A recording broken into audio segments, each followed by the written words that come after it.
There is so much talk about women's hormonal health, which is great. But even though it's a bigger part of the conversation, most women are left even more confused about what it means for them and what to do about it, which is not so great. This confusion ends now. An award-winning German nutrition scientist created a powerful herbal formula called Hormone Harmony, which combines 12 powerful adaptogens into one single capsule. Each of these ingredients is carefully selected based on scientific evidence, and it's been proven effective in clinical studies for women of various ages and hormonal profiles. And Happy Mammoth, the company that produces Hormone Harmony, is famous for its zero-compromise policy. No GMOs, artificial fillers or flavors, or any other junk. Only science-backed ingredients in amounts that are clinically proven. The company surveyed over 1,500 women to see how Hormone Harmony helped them, and the results are mind-blowing. 86% of women started losing weight, 77% say it improved their mood, and 100% said they're feeling like themselves again. Hormone Harmony has over 50,000 raving reviews from women all over the world, with 98% of them saying they'd gladly recommend it to their friends and family. For a limited time, you can get 15% off on your entire first order at happymammoth.com. Just use the code HAPPYME, HAPPYME, at checkout. That's code HAPPYME at happymammoth.com for 15% off your entire first order. A massage chair might seem a bit extravagant, especially these days. 8 different settings, adjustable intensity, plus it's heated, and it just feels so good. Yes, a massage chair might seem a bit extravagant, but when it can come with a car, suddenly it seems quite practical. The all-new 2025 Volkswagen Tiguan, packed with premium features like available massaging front seats, it only feels extravagant.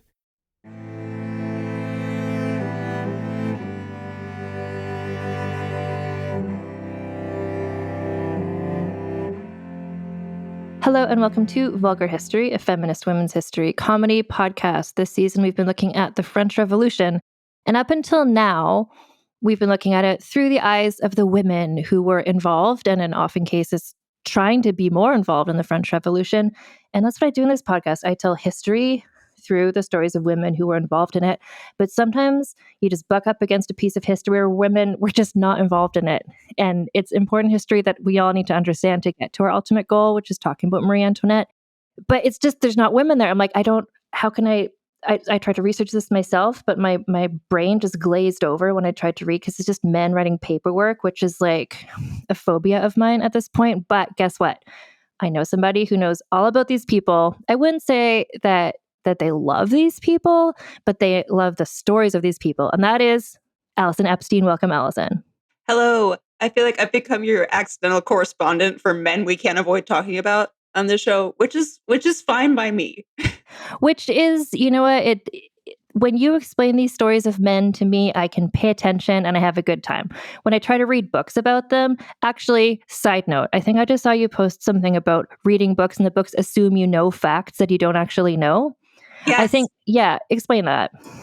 I was reading a research book this morning and I posted on Instagram. I got so pissed off because the author was just like, and the thing that happened in Spain after this event is, of course, known by all my readers, so I won't talk about it. And I was like, sir, I don't know what happened in Spain. Write it down. I don't know.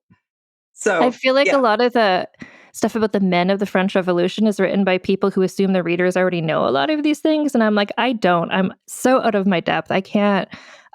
All that I know about some of these guys is I'm like, well, that's the one who, was that the one that the wife was her? Like, I was trying to find my way. I was overly stubborn about this. I was like, I will tell this story all through women. And by the time I was looking at the wife of one of these guys, I was just, her whole story was just like, I'm married to this guy and he's hot and it's great. Oh no, I'm executed. I was like, how do I make her whole story? Yeah. How do I make that an hour-long podcast episode? And you really can't. Like, you can't. These guys, there were women in their lives, but the women were just kind of like, that's my man. There's not a lot to their stories that is known. I'm sure they were cool and interesting people. But these guys, you made me excited about it by creating a graphic that I will share with the listeners that is of the Spice Girls. Yes, that's going to date me exactly for your listeners because my formative pop culture years were prime Spice Girls years. And in my opinion, there are 5 dudes in the French Revolution that it's worth knowing. And I think of them as the Spice Girls of the Revolution because I give them each one adjective to help me remember which one is who. And so I pitched this to Anne as, let's go through the 5 dudes of the Revolution and spend the least amount of time as possible on all of them. And you can think about them as a power girl group from the 90s, if that helps. It does, and it always helps. And actually, what I appreciate about the Spice Girls, everything, but I do appreciate that they First came of all, out correct. and they were like, hi, there's 5 of us. We look visually distinct and we each have one characteristic. So in any video, you're like, that's Baby, that's Ginger, that's Posh. Like, it took me a while to understand who Posh was. I'm just like, wait, which one is she? Like, she's just like wearing a black dress. Like, what adjective? Oh, Posh. Okay. Like, that's more of a British adjective than like a North American one. I'm just, is she just like the sexy one? I'm like, well, they're all sexy. But that She's really helps fancy. me. But now, like, I'm into lately various like K-pop groups, and when I watch them, I'm just like, which is who? Which is who? And they're like changing wigs and changing outfits throughout the video, and I'm just like, how many people are even in this band? I can't tell. I need Where to is your have singular adjective? That's what I need. I need like one of you needs to have bangs. One of you needs to have short hair. I'm like, stop changing wigs. I want to support this band, but I can't tell how many. This is also a problem with me. Hi, welcome to Vulgar History, a podcast about history. But with Destiny's Child, this was a major thing for me. This is a major thing for me. And I didn't realize, and it was because they kept changing who was in the band. And their videos from like the early 2000s were really like frenetically cut. So I'm like, blonde hair, short hair, some others. Like, I couldn't tell how many people were in the band, and then they switched out 2 people for 2 other people. Then anyway, so like, how many children does Destiny have? I need to know. I'm just like, that's Beyonce and that's Kelly, but I don't know who else is in this band. And I know this about you, Anne, because when we watched Conclave, I knew one reason you enjoyed that movie is because everyone had weird glasses or a weird like facial expression or facial hair that could tell them apart. And I was like, okay, that's how we're gonna do. Conclave was such a good example of a movie where it starred entirely, like, with like 2 exceptions, like 70-year-old white men, but they made them look different. Like, you can wearing the same thing, but you can do it. So again, listeners, maybe you're like me as well. Like, who are these guys? Like, let's give them all a Spice Girls name. They each have a thing. This is really helpful for me. Thank you. You are so welcome. And I want to say before we get into this that I am not an expert in the French Revolution, and you've had a lot of experts on the French Revolution on this podcast. So I don't usually caveat myself, but like, this is not a Leia Redmond Chang episode. This is a me vibing with my boys episode. Mm-hmm. And that's the level of expertise I need. I don't know if I got an expert in these 5 guys on, if I could for dummies it enough that I would understand it, but you know the level I need. I do.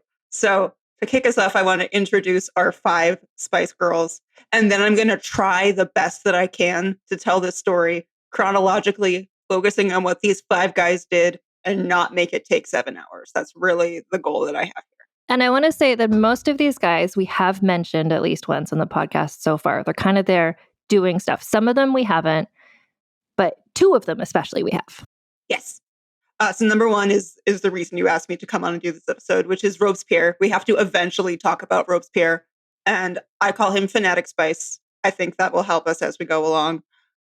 Then we get to talk. I'm so excited to talk to you about Jean-Paul Marat, who I call Trash Spice. We've talked about him in your Charlotte Corday episode, but last scene being stabbed in a bathtub wearing a turban. But what did he do before that? Once you get through this episode, you're going to be like, yes, that was the right choice. Congrats to Charlotte Corday for picking the right one. Mm-hmm. There is next Camille Desmoulins, who I call Chaos Spice, because what is this boy doing? I don't know. Camille Desmoulins is one who I was looking at his wife to maybe do an episode about, but she was mostly just kind of like, that's my man, love him. Oh no, I'm executed, the end. So I only know about him through when I was researching his wife, which is just kind of like, she's like, love him. Also I ride for this man. And it's like, that's what I know. He inspired that in one woman. I too, because I ride for this man also. Number 4 is Georges Danton, who has come up and I think is on your bingo card. And he is Murder Spice. Yes. Georges Danton is a human with a face of a pit bull spice. And we're going to talk about why. He's got a real distinctive face. He does. And finally is Saint-Just, who I don't think has come up yet, but he is Posh Spice. He's just Posh Spice. So He's I'm the hot excited that one? he's joining the party. He's the hot one. Yes. Okay. So starting us in the story of these 5 men, you have to start with Marat because he's like 10 to 15 years older than everybody else. So he's sort of on the outside of the group, but he does part sort of of it, get part of it involved is kind of first. like getting the Spice Girls together as a band. It's like, here's just like, for them, for instance, I think there was an ad in the classifieds being like starting a band. And then these 5 women from different places came together and they became the Spice Girls. This is more of a gradually people sort of like came together in the style of, I can't believe I'm going to say this, America's founding fathers. Much like that. Yes. Just kind of like, we're just some guys, various different ages. We like to wear wigs and we just kind of like come together philosophically. Mm-hmm. We're vibing. Some of us are older than others, and this one is older than the others.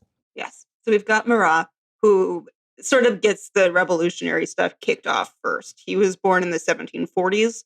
And then as early as like the 1770s, he's out there on the pamphlet circuit writing all of his spicy pamphlets and treatises about liberty and rule of the people over the king, all of that good stuff. In the 1770s. In the 1770s. Yeah. So early days. Yes. His first book was called Les Chaînes de l'Esclavage, which translates to The Chains of Slavery. It's not about slavery. It's about white people having not rights about the king because he is the way that he is. But he was pretty popular in the early days. People who loved Rousseau loved Marat.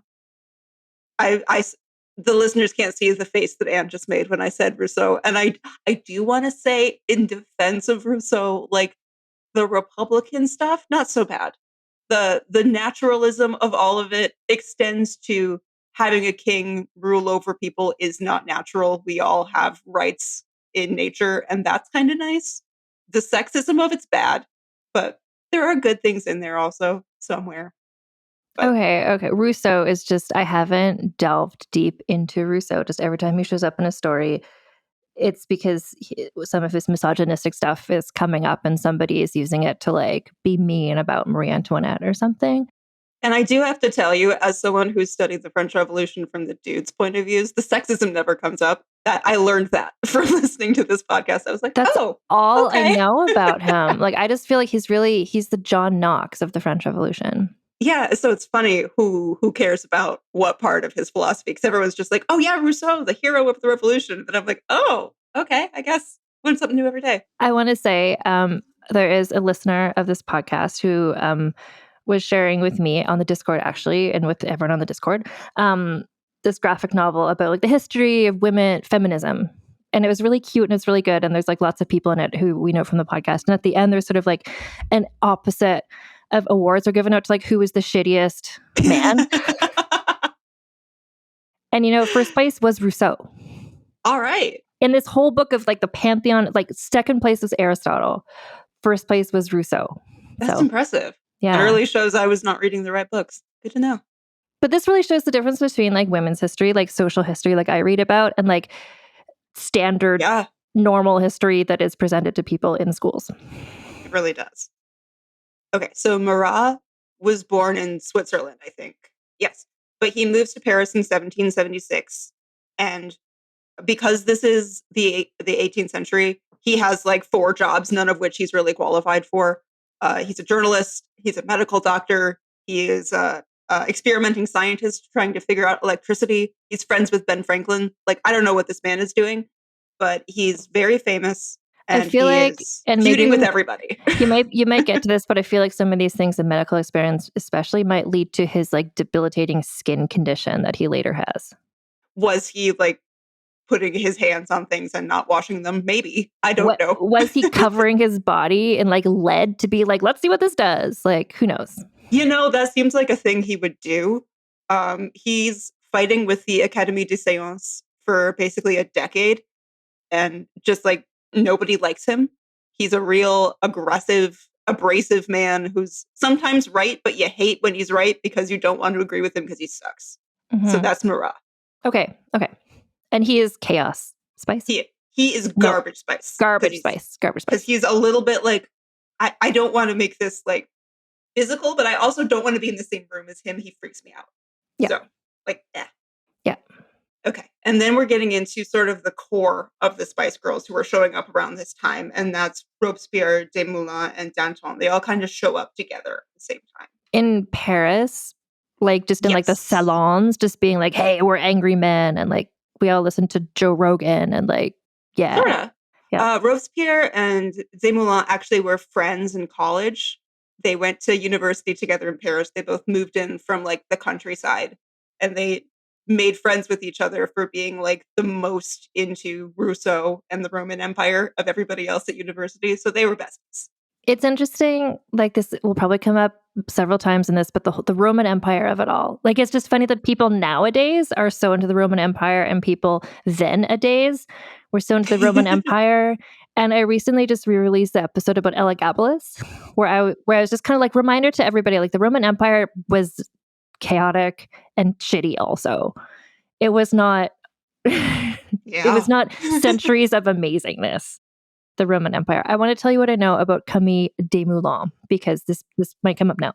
So his future wife, Lucille, the person who I was going to do an episode about, but in fact, her life can be summarized in 2 sentences.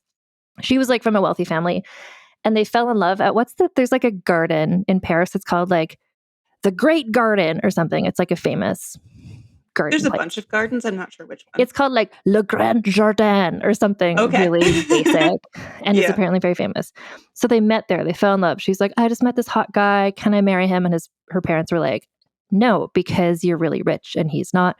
And so and she read a lot of novels, and she was just like, I just want to have this grand romance like in my novels. And she loved him. So I'll let you know when that changes. But well, actually, yes, I will say what it does. She eventually gets permission to marry him when he makes a name for himself. Oh, I see. Okay. And Robespierre is the best man at their wedding. Aw, cute. I also have a private theory. There's some historical speculation that Desmoulins was bisexual, and I think it's because he was in love with Robespierre. That is unsubstantiated by anybody but me, but you'll see how this all plays out, and we can talk about it later. Yeah, okay. Yeah. But okay, so we've got Robespierre, we've got Desmoulins are like on the scene, just being they both trained to be lawyers because they're both like big talkers, and they love sharing an opinion. But neither of them made it as lawyers. Robespierre because he wanted to spend all of his time in the salons talking about justice and like political theory, and Desmoulins because he had a stutter, so he got nervous in court and he couldn't deliver his speeches, and so he became a journalist. And then, as now, journalists don't make any money, so he's broke. Like, that's probably why his wife's family were not in favor of this. He's just like out there writing for the local community newspaper, doing his best. And then there's Danton, who comes to Paris at the same time, is not friends with them. He's a real guy. Listeners, do an image search for Danton. Like, he is like, you're going to explain to me what happened to his face, because something happened to his face. It's like no shade to people who were born with faces like this, but he looks like he was kicked in the face by an ox. Like, his face is just like smush. Did you read my notes before we got on this episode? Was that it? Chance? He was kicked in the face by a bull and then stampeded by a herd of pigs as a child. That's what he looks like. That's it. Looks like that. Yeah. Like, because I was thinking of something that was like stronger than being punched in the face. I was picturing like a hoof, but not like a horse's hoof, like something bigger. Like his face, and then he got smallpox because it was the 1800s. So like this man, his life started out with a bang, and none of it went well for him in like the first 5 years. There's a movie about him starring Gerard Depardieu, which I feel is like the only possible casting. Yeah, you couldn't pick anybody else for that. Ron Perlman, maybe. But maybe. So Danton, I'm intrigued in him just because when you look at it's like when people are like, oh my gosh, this cat looks so much like this person. When you see a picture of Danton, he has the face of like a pit bull. Like it's like you can pay for portraits of like, take your cat and like put them in like Tudor costume or something. It's like they took the face of a pit bull and put it in French Revolution clothes, and that's Danton's face. And I love it. And I'm obsessed because so many people in portraits just look like, oh, that's just some guy. It's just a dude. I can always spot one as Danton. You sure can. Yes. Okay, so he comes into town. What's his vibe? He is loud. He's abrasive. He's got loud opinions, and he's going to shout you down from the rooftops. Do you know if he's also tall? Married with 3 kids. He's also tall. I feel like he's like sort of like a big, those football guys who like their job is just to stand there and people like bounce off of them. Like he's that sort of physique, I think. the body type that I'm imagining here is the governor from Disney's Pocahontas. You know, when you're just like, that's an upside down triangle of a man. That's sort of the Danton of it all. Yes. Mm-hmm. Okay, so he's married with kids, you said? Yes. Which they got along great, which is wild to me. But anyway. I'm just picturing his kids somehow with a fate. His kids are like puppies somehow. Okay. Yeah. And then I just have to introduce the last guy, which is Saint-Just. He's a decade younger than Robespierre, 20 years younger than Marat. So for the beginning of all of this, he's a literal child. And he spends most of his time he doesn't come to Paris till later. So for the first little bit of the revolution, including him in the story, lets us see like, okay, what the fuck was happening outside of Paris? Okay. So we've got, like, just to recap for myself, there's 5 people altogether. So we've got Marat, who's older and covered in sores, presumably from his science experiments. And we've got Robespierre, and we've got Desmoulins, boyfriends. Yes. Failed out of law school. Then we've got Danton, kicked in the face. And then we've got Saint-Just, but he's just a little kid off. He's a kid, but he's also a dirtbag kid. So like a couple of sentences about his childhood, and then we'll jump into the French Revolution. Yes. But like he once led a rebellion at his middle school and tried to burn the school down because he wanted more justice for the students. This is exactly how I imagine all the French Revolution people were as children. This is like market ladies as little girls were doing this too, I think. Yeah. Yes. He tried to run away from home in 1786 after his girlfriend got married to somebody else. And allegedly, when he packed to run away from home, he brought 2 guns and a bag full of his mom's silverware. And then he got arrested and sent to 18th century juvenile detention. Yes. And he spent a year there. So he's a real problem kid. He's just like really just waiting to grow into being like, what a perfect person to grow up right into the French Revolution, because he's got those vibes pre-revolution. He just has this revolution energy and just nowhere to put it. Exactly. And then the last thing to say, you said it already, we'll just emphasize it again because all of my sources do. He is so hot.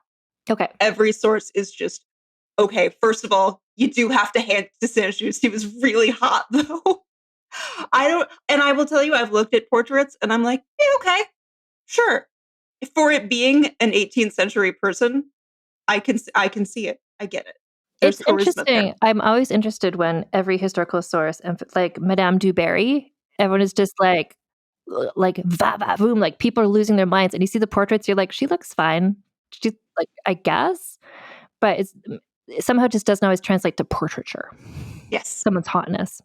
It's true. I think our standards change. I think we're not used to portraits, and I think also it helps when they're like standing up in the legislature yelling. Like, I think that's hot for French people as well.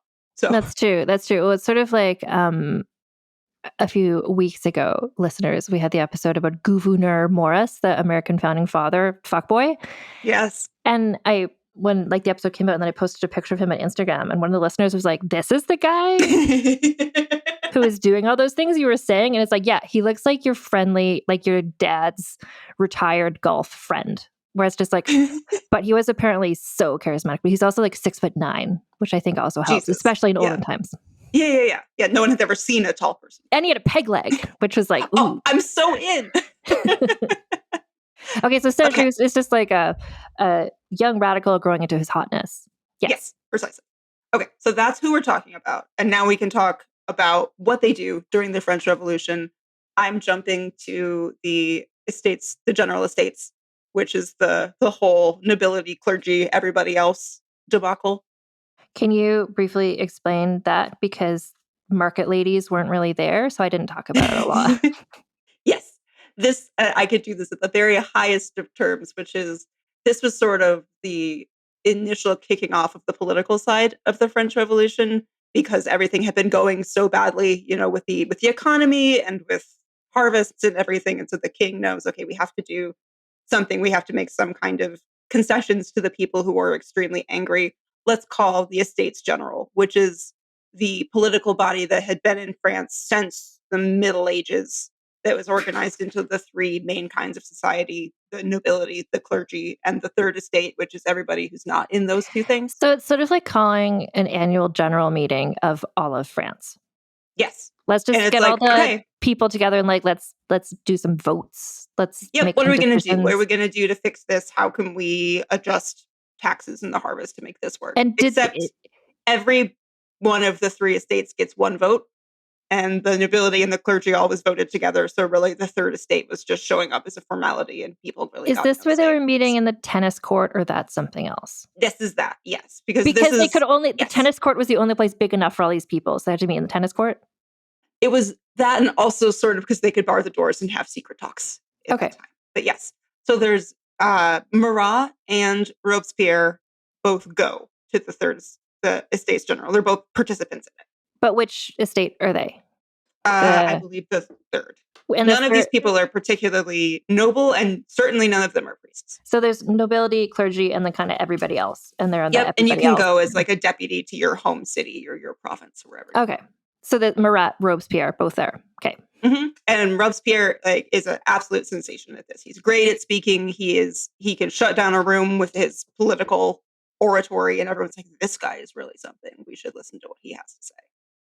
Marat is a little bit more old man yells at cloud at this time. He's sort of like, he's a really, really radical, even at this super early stage of the game. yeah. And you're gonna hate me for doing this, but he's a member of the Cordeliers, which No, is talk about it. unfortunately like, we've talked on this podcast so far about the Girondins and the Jacobins, which Yes, is sort of like the two wings of revolutionary political parties. yes.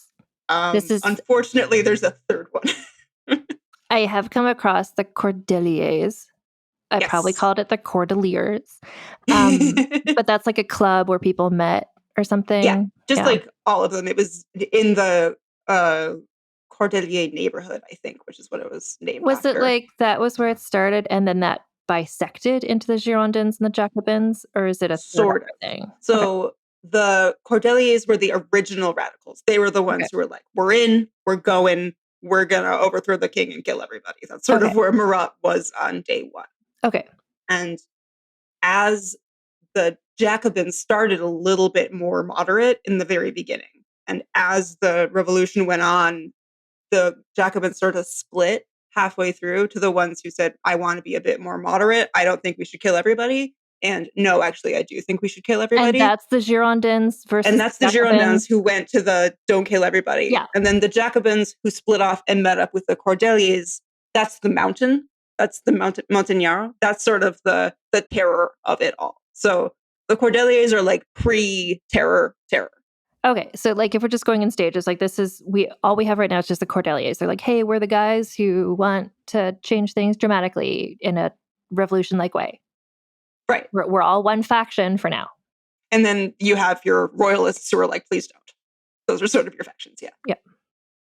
Okay. So the Estates General goes on. The tennis court oath happens, which is the big declaration that, we're going to kick off the revolution, sort of, essentially. I'm way oversimplifying all of this, but Robespierre is one of the ones sort of in the room coming up with the Declaration of the Rights of Man and all of that stuff. He's very leading edge of all of this. Yeah. Desmoulins and Danton are not there because they are not important enough to be there. That was kind of one of my questions, which was kind of like, how do these guys, who are just kind of like, I'm sure there's lots of other radicals in the city, but like, why did these guys end up being in charge? And I can see for Robespierre, it's because he just made a sensation at the speech. Everyone's like, let's follow him. He's good at speeches. Yes. Yeah. It really was a charisma, and he was like just well enough positioned socially that he could get into that room. Yeah. He was from a decently well-off family out in the provinces. And so he was like, okay, I can go to this. I can speak. I can cause a storm. Everyone will be hype about me. Okay. And throughout his whole life, which we're going to like, thank God, get to his death because it's a real saga. But throughout his whole life, that was where he sort of like got more and more power, was because he was so persuasive, his charisma, like he drew people to him because he could speak so well. Yes. And yeah.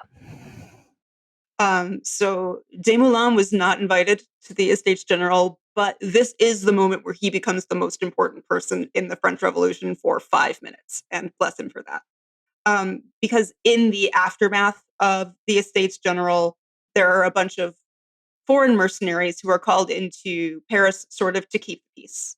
You can imagine it as the National Guard being called up before France really had a National Guard. And this, of course, is making everybody in Paris super on edge. This is amping up the tensions. Nobody in America can relate to this at all right now. I was just going to say it's not at all like No. things that are happening in America. No, not at all. No. So Desmoulins is seeing this happening, and he is so hype on revolutionary fervor that he hops up on a cafe table in the streets of Paris and he gives this speech, doesn't stutter at all. He's so carried away by the spirit. And he says, you see what the king is doing, dismissing all of these ministers who are on our sides and bringing in soldiers to keep the peace. This is going to be another St. Bartholomew's Day massacre, known to Anne as the Queen Margot massacre, with all of the naked bodies in it from the film Queen Margot. Yeah. St. Bartholomew's Day massacre was I would say the previous time that Paris's streets ran with rivers of blood, and they will again, but not just yet. This climbing on table moment, though, this is where he got, because of that, that's where his wife's family was like, okay, you can marry him. He climbed on a table, like, we like the Les Mis energy of that, a musical not about the French Revolution. But this is big Les Mis energy, just this like young guy climbing on a table. Yeah. Yes. Everybody in the street is listening to him. They're like, that's a great point. We have to do something. It turns into mob. Mob turns into violence. Violence turns into storming of the Bastille. Desmoulins is leading the way with 2 pistols and a bayonet. And then, like, that's him. And he never does anything quite that dramatic again, but I love him, and I love that he has that moment. Can we talk about storming the Bastille for a minute? Because as I think I know now, that was the royal family lived off in Versailles, which is like not in Paris. The Bastille was like one jail, right? It was like a jail that was in Paris, and it was one of the only buildings that was sort of like the royal family was in charge of it. So they're like, well, we can't storm Versailles, it's too far away. We'll storm the Bastille. And I think they wanted to get the weapons from there. That's why they stormed it. It was partly that it was a combination prison and armory, so great place to storm if you're starting a popular revolution. But also, I believe it was one of the only prisons in Paris where the king would send somebody who had been arrested sort of without trial on like a royal decree. There was like some royal thing. So the Estates General was kind of the like paperwork based beginning of the French Revolution. Yes. But the storming of the Bastille is the real like market ladies, like heads on pikes, like this is the big dramatic moment. And the tennis court oaths is the we signed a lot of things and made a lot of speeches part of it. Yeah. So Desmoulins is there. Leading the way. Yeah. Marat claims he was there. He also claims that he personally overthrew an entire company of German soldiers and spoke to them so eloquently they all had to lay down their weapons and they joined the revolution. A story substantiated by nobody but Marat. So that sort of tells you what he's doing. So the Bastille has fallen, and Marat is gaining more and more notoriety as a journalist and a rabble-rouser and a weird man who yells about revolution. This is when he starts the Friend of the People, the Ami du Peuple, the newspaper that he writes. And basically the entire point of that newspaper is, this person is a counter-revolutionary. Nobody believes in the revolution as much as I do, and you should make sure that you overthrow anybody who's not as orthodox in the revolution as I. I'm just trying to think, like, today, like, it feels very much like people today. I don't know if this is like, if 2025 Marat would have a podcast or a YouTube. He's kind of like Joe Exotic, like yeah. Like he would have a YouTube show kind of like Joe Exotic, I think, would be what he would be doing. He would also be on X canceling people, I think, in the comments. Yeah. With a lot of hashtags. Just kind of like using it badly. Anyway, it just, his energy feels a lot like people today, where it's kind of like, well, for him, I'll talk about him, but he was just old man yells at cloud for like 20 years. And suddenly the revolution that he always wanted to happen is happening. So he's there with them, but it's like, you didn't cause this, sir. And you're also, but he like thinks it is. Yeah. He's, you can imagine he's making a lot of enemies at this time because he's accusing everybody of being the Antichrist, essentially. Like his paranoia and psychosis just suddenly coincided with the revolution. So it seems like they're the same thing, but actually they're not the same thing. It's what I like to think about is like Marat would have done great during the terror. This is not the terror. This is like 3 years before that. He's just over Yeah. there having his paranoid delusions sort of by himself. Yeah. Yeah. Yeah. And so he repeatedly has to flee Paris because he's making all of these enemies. He runs away to London for a little while. Between 1789 and 1792, he repeatedly goes into hiding, sometimes hiding in the sewers of Paris, just like as his escape routes, which is my favorite thing I learned while researching for this episode. The sewers. In the sewers. I'm familiar with the sewers of Paris from the movie musical Les Miserables, Which I made you watch. I'm so sorry. which is based on the book Les Miserables, which I understand has a lot of writing in it about the sewers of Paris. Sure does. Now, nowadays, you can go for tours in these underground tunnels of Paris, but he was in actual sewage. When he Yes. I mean, they're like big old tunnels, so he was not like swimming through a pipe full of stuff, but yes, one small step off of the little embankment and you were falling into a river of sewage. I think I am personally developing more of an understanding about his later debilitating skin condition. Yes, this did not help, I would imagine. Living in the sewer, as a brief anecdote, I grew up in Halifax, Nova Scotia, which is a city like Paris on a body of water.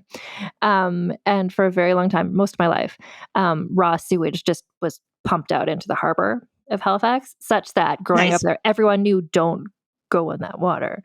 Like people who I knew who took like sailing lessons and stuff, they'd be like, oh yeah, no, we got like this rash. Like you would just like get this rash on your limbs from like being adjacent to the water. If someone fell in, like they would get a whole round of like inoculations. Like yes.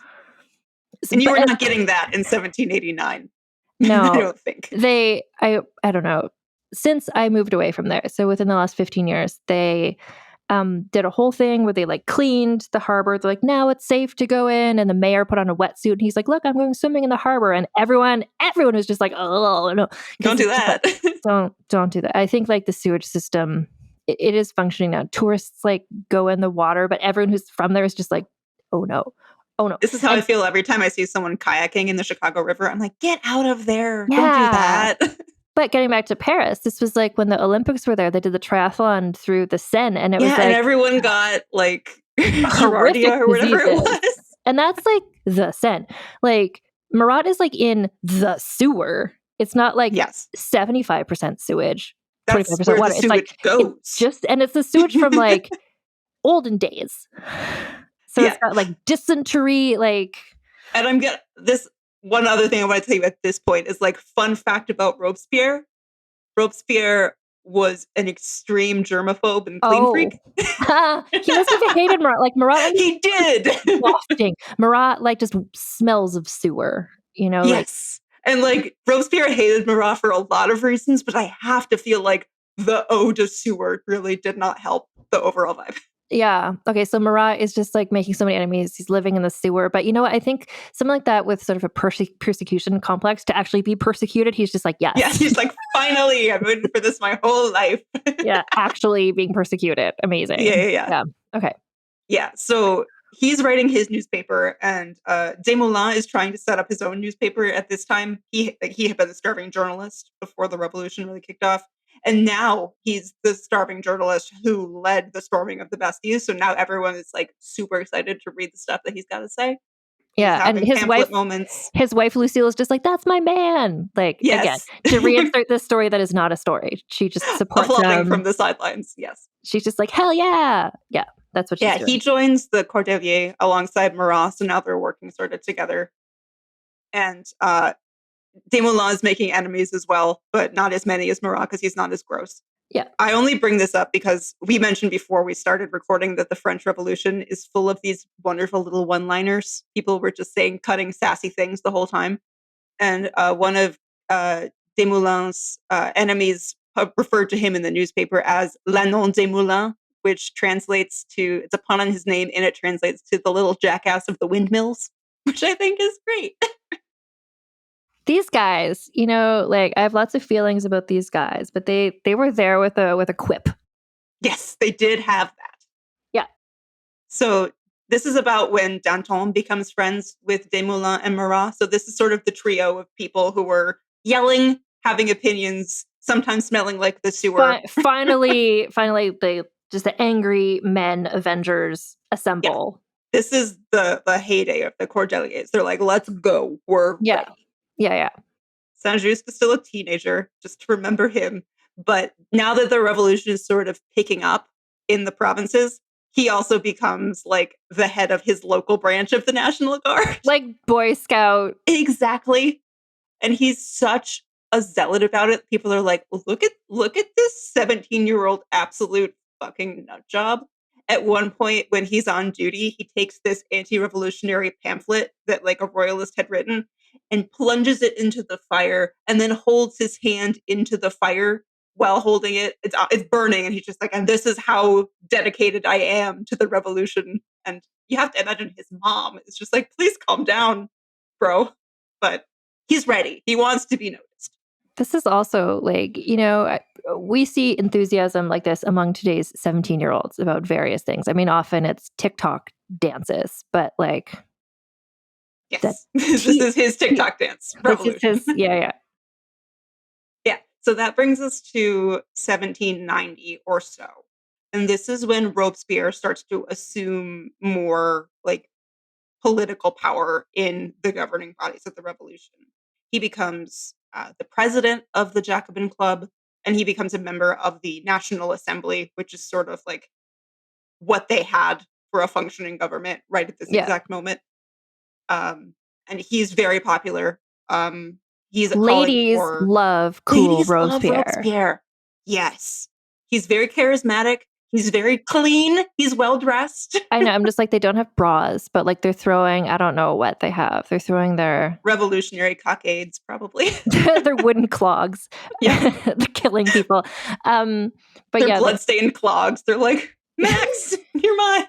The ladies love him, which I was startled to learn. Yes. One fun fact about Robespierre, you know how we've talked in many episodes about the sans culotte, the without the culottes people? Those guys running around in their underpants, Yep. Robespierre kept his breeches. He refused to change to the revolutionary outfit. He kept his little nobility knee breeches and his powder wig. He was avec culottes. Avec culotte, yes. Okay, that's interesting because like the sans culottes was such a thing.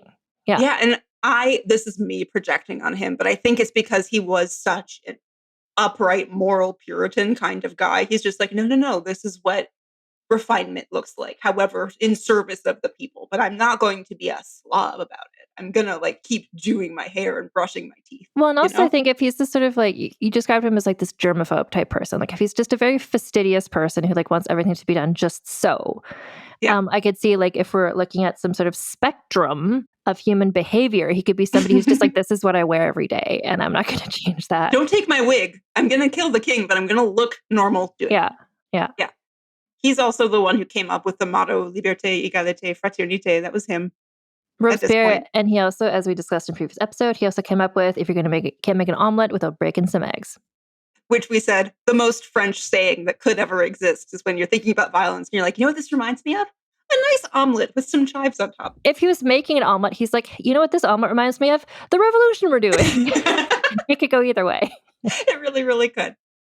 Yeah, like I was saying, he was a real upstanding in his principles kind of guy. He was referred to as the incorruptible because you couldn't buy him off with a bribe or with anything. He was going to stay to his principles no matter what. I think you or someone else, maybe Lana, described him to me early on in my research as like, if he had been around during the Salem witch trials, he would have been you're not getting enough witches. Get more witches. We're not trialing enough witches. Like he's like Puritan sort of vibes. Yes, yeah. He has a very strong and very high moral bar. And if you're not meeting it, then you are now the enemy. Mm-hmm. I think that's fair to say. And now for a quick advertising break.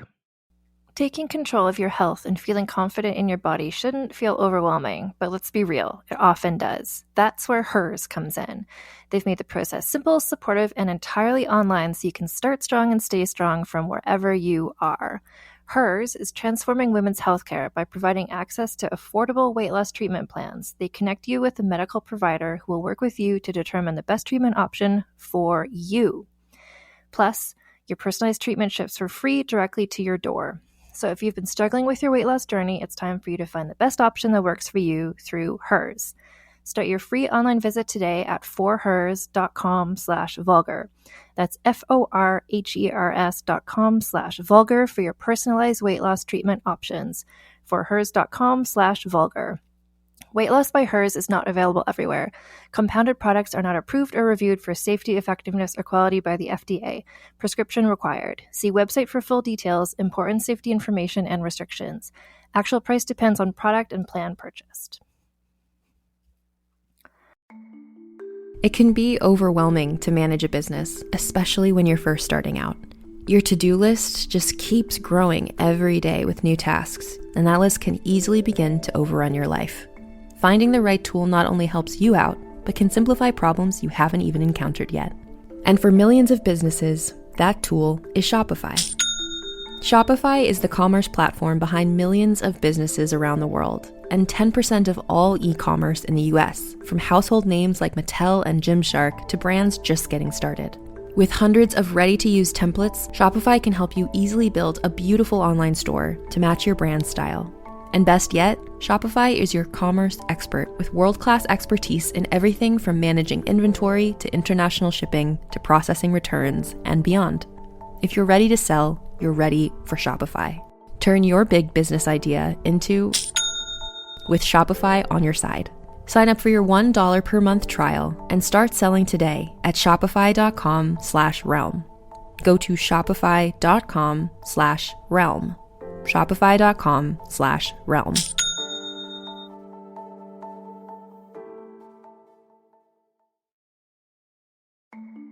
When it comes to makeup, I'm a less is more kind of person.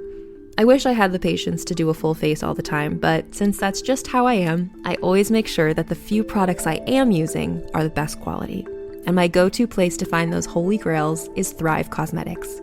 Thrive Causemetics makes certified 100% vegan and cruelty-free products that you can depend on for everything from simple daily wear to show-stopping self-expression. And it's all made with clean, skin-loving ingredients, high-performance and trademarked formulas, and uncompromising standards. And it's beauty that gives back. For every product purchased, Thrive Causemetics makes a donation towards 8 major causes, including those impacted by cancer, homelessness, and social justice organizations. It feels good knowing that I can support a company dedicated to giving back to causes that matter to me.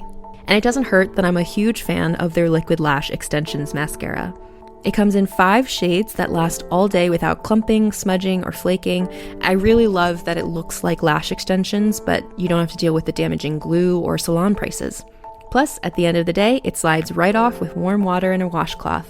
No soap required. So there's no wonder why it has over 40,000 5-star reviews, including mine. Try your new trusty favorites with an exclusive set for our listeners. New customers can get the Liquid Lash Extensions mascara and a mini-sized brilliant eye brightener at a special set price with free shipping, available at thrivecausemetics.com/thrive. Or save more with 20% off your first order at thrivecausemetics.com/thrive. That's Thrive Causemetics, CAUSEMETICS.com/thrive for 20% off your first order. When you hear Lululemon, you probably think of Align yoga pants, weightlessly soft, like you're wearing next to nothing. That's why you see them in class, at the grocery store, and in the park. But did you know about skirts with built-in liner shorts so you can still jump for the frisbee? And tanks and bodysuits? With Align's iconic stretch, you won't want to take it off. And with endless style options, you don't have to. Shop in-store or online at lululemon.com. And we're back.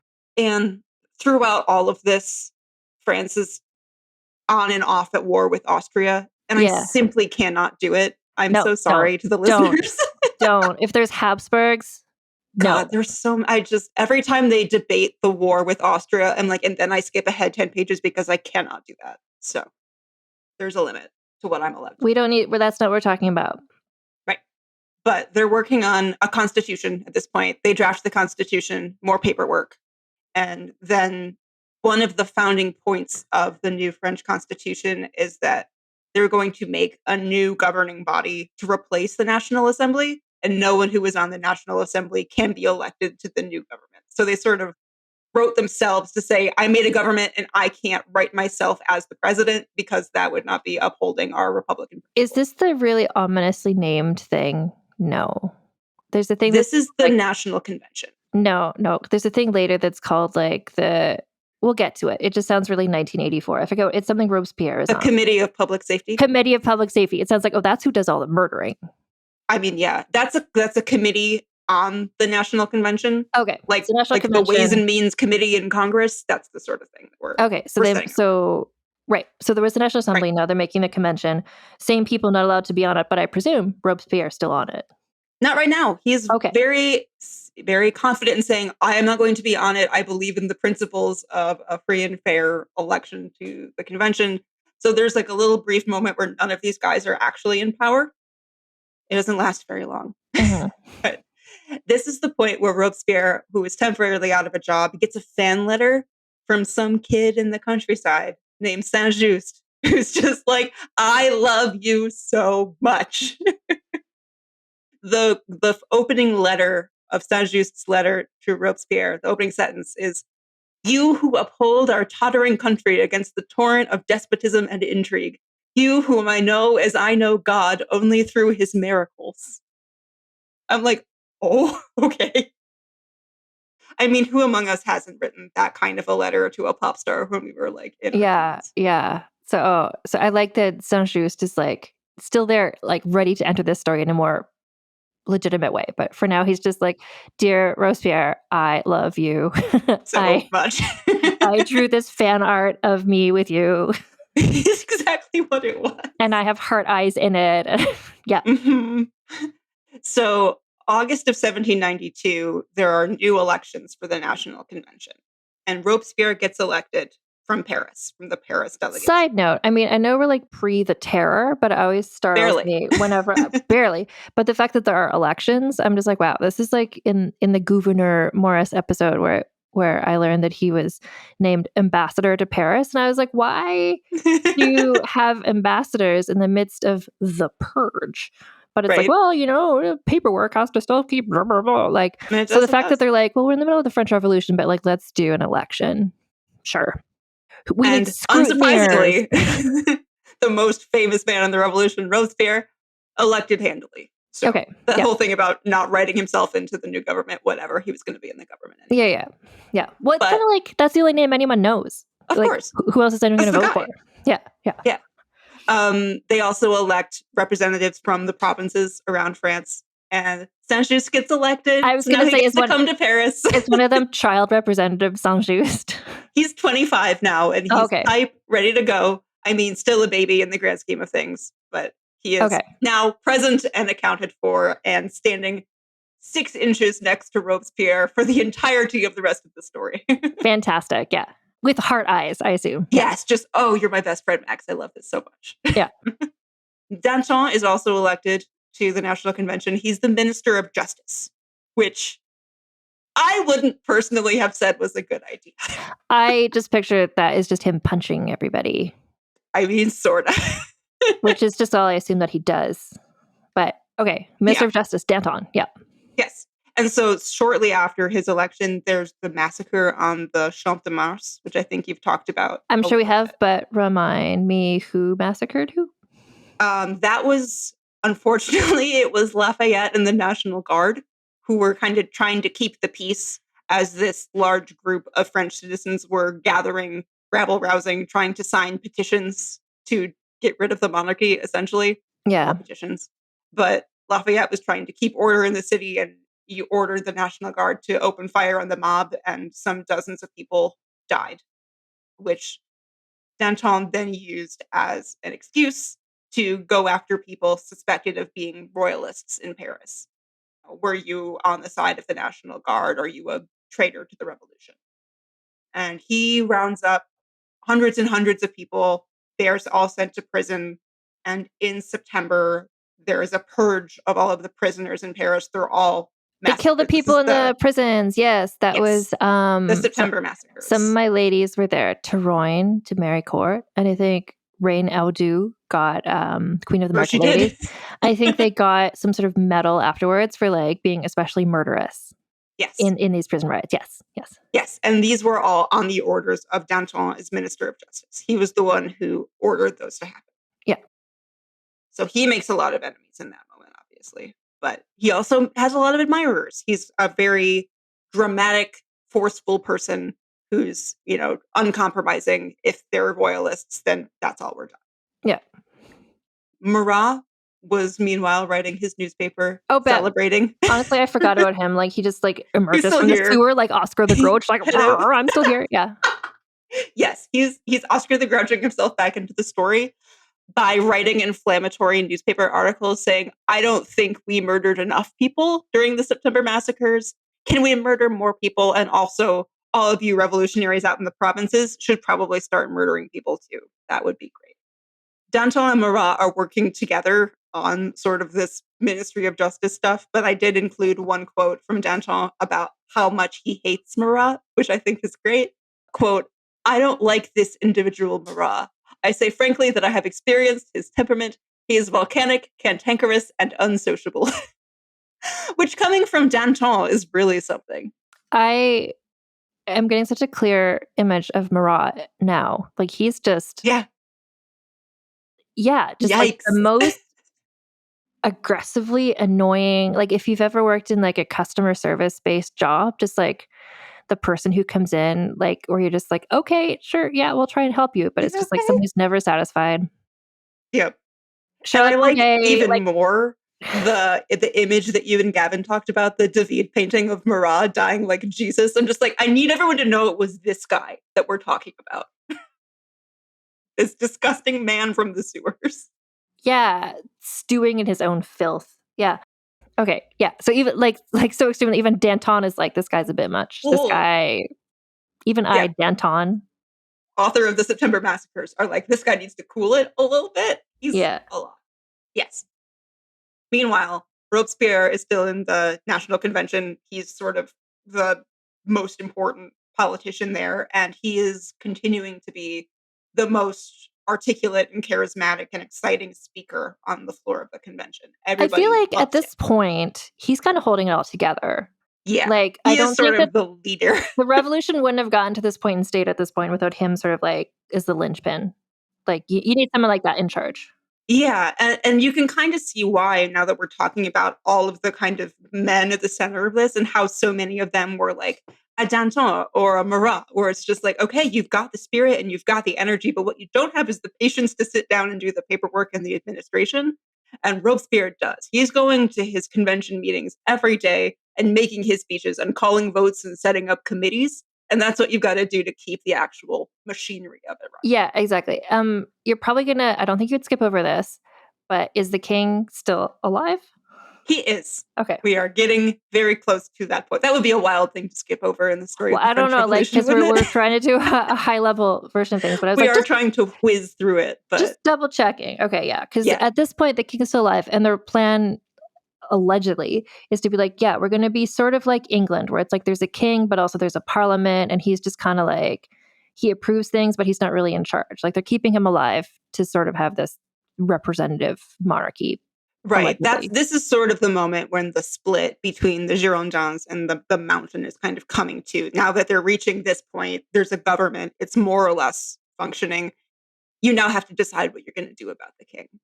And so the factions between will we go constitutional monarchy or will we go all murder all the time? Those are kind of people are radicalizing themselves in both directions. Okay. But the thing I wanted to tell you about Robespierre in the convention is his lady fan club, which we alluded to briefly, but I need to know if you've come across in your research the group of women called the tricoteuses. Have you found them yet? No, what does that translate to? The knitting ladies? No. Yes. Like in the book. In The Tale of Two Cities, based on real people. Yes. These are women who would bring their knitting projects to national convention meetings and like sit off in the side and spectate and listen to Robespierre give his fiery speeches while he yelled at people and sentenced them to the guillotine. And then later in the Terror, they would bring their arts and crafts knitting projects to the guillotine and knit during the executions. Okay. back, I want to say 2 years ago, when I was like, I'm going to do this season. It's going to be about Marie Antoinette and the French Revolution. I don't know anything about it. I think I was like, I need to know, Allison, who are the main characters of the French Revolution?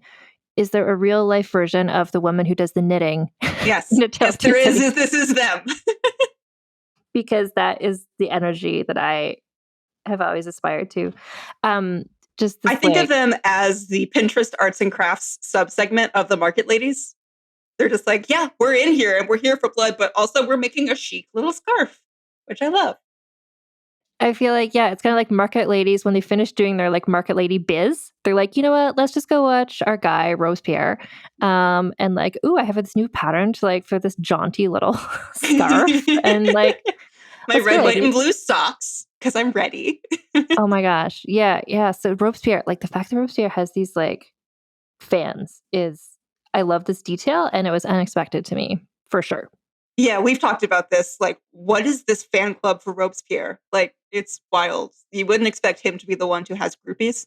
And yet, but somehow, I guess the charisma of it all. You know, it's people write love letters to people in prison. You know, like like women can become stands for like any vaguely charismatic man, really. Yeah, and he was much more than vaguely charismatic. He was the guy. I suppose he was also like, if you're believing in the philosophy of Rousseau and the rights of man, this is your guy. I mean, not to compare this to contemporary American politics, but there are women who are drawn to people who they see as leaders of movements that they support. And it is, yes, indeed, baffling. And I could see those people knitting and then putting their things on Pinterest as well. So they would also be red, white, and blue, interestingly. They would be, yes. Yeah. Absolutely. So they're just like standing for Robespierre. They're just like, Yes. Do you remember in the Indiana Jones movie where the one person in the class, she's written on her eyelids in eyeliner, it's like, love you. Yes. I feel like these women are there, just they use like charcoal to be like, love you, Robespierre. Exactly that. Speaking of standing for Robespierre, Saint-Just is in the convention as well. And he is just as charismatic as Robespierre is and hotter. So people are like, ooh, yes, this is great. Who's this hotter, younger Robespierre? Yeah. Exactly. And he's the one who starts like the big theme of his speeches at this point is we need to kill the king.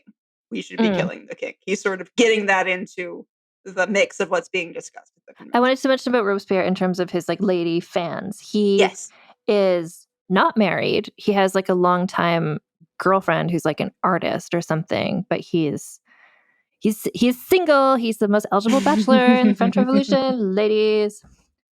I suppose. But I guess he also doesn't have time for a relationship because he's busy doing all these bureaucratic There's so much paperwork. Yeah. So this brings us to late 1792. All of the ground laying Saint-Just has been doing is paying off, and the king is arrested. He's put on trial, which is a joke because everybody knows how the trial is going to end. He is convicted, he is sentenced to death, and the king is executed by guillotine in January 1793.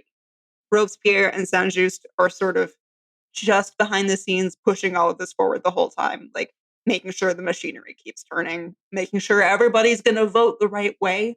They're the ones sort of pushing that. Yeah. I like that Robespierre and Saint-Just. I'm happy for Saint-Just that they're like those two guys, or it's like it's guy and then his like little helper guy, his little minion. Yep. Like it's a real Batman and Robin kind of thing. Yes. Exactly. Yeah. So the king is executed. Everything's fucking crazy. No one knows what to do at this point. Yeah. Can you guess who immediately starts calling for everybody to murder everybody and to put the city under martial law? Marat? Correct. Yeah. He's just like, all my dreams coming true. Like, this is what I am ready. It's time for chaos. And the convention arrests him. It's like, no, please calm down. This is too much. We need you to chill for a moment, Marat. But they release him later and he's back out writing his newspaper. Yeah. This is the point where the Girondins are like, hang on. What are you doing? This is not the revolution that I signed up for. This is not my beautiful house. This is not my beautiful France. And so they start to kind of cause this split inside of the convention. And this is the moment when Robespierre, Marat, Danton, Desmoulins, Saint-Just, all of them are like, we need to purge the convention of everybody who doesn't believe in the motivations of the Jacobins. And so this is the purge of the Girondins. They're all expelled This from is the where the convention. who are my lesbians? Claire and Pauline show up with the other lady soldiers with their daggers, and they're the like lady army in the Yes. hallway. Yeah. And they're all arrested. And of course, arrest at this time means in 1 to 2 weeks you will be executed at the guillotine. Our poor little boy Camille Desmoulins, I don't think put that together, because he's said to have immediately regretted his role in the purge of the Girondins, and he fainted when he found out they were going to be executed. And from this moment, he starts to kind of push back against Robespierre and company. He's trying to slow down the violence of the revolution. It's far too late for that. He's already done everything that he needed to do to set that machine in motion. But this is where he starts to have a little bit of a change of heart. And I think this is also, I mean, what year are we in? 1790? Early 93. Yeah, this is around the time period of which everyone that I've talked about on this podcast is killed. Yes, we are rapidly running out of my notes for these guys as well. So Yep.